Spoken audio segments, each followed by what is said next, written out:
Монгол бүхэн. Говийн гайхамшигт 6 амьтны нэг болох Монгол бүхэн Монгол орны нутагт амьдрах амьтдаас хамгийн эртний хүсэлтэй буюу мөслөгийн үеэс хойш амьдарч байгаа амьтан юм.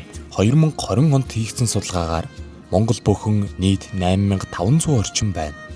Харин 2025 оны байдлаар нийт 25000 орчим Монгол бүхэн дөрөвний тал, хүйсийн говь, шаргын говь, манхны тал, хяргас нуурын өмнөд хэсэгт тархан амьдарч байна. Монгол бүхэнгийн эрийг хэрчин, эмийг хэрэгчин, үр төлийг нь янз гэж дууддаг.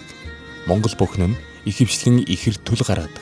Урд жил ямар байхаас шалтгаалж 60-аас 85% ихэрлэх магадлалтай байдаг. Монгол бүхэн нь туурайгаараа хөрсийг сэргжүүлж, ургамлын үрийг хөрсний күн шигтгэж өгснөөр говь цөлд ургамал ургах нөхцөлийг бүрдүүлдэг.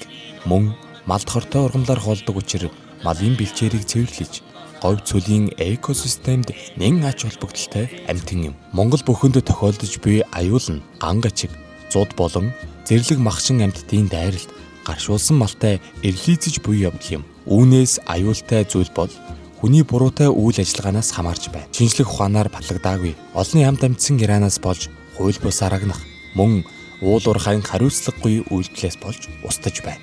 Хүмүүс өөрсдөө төдийлөн мэдээд байдаггүй хүчин зүйл нь малын бэлчээр булаацалдах, гаршуулсан малтай эрлийдэж, ундны усны хомсдолд орж буй нь Монгол бүхэнгийн тоо зорхид нөлөөлж буй юм.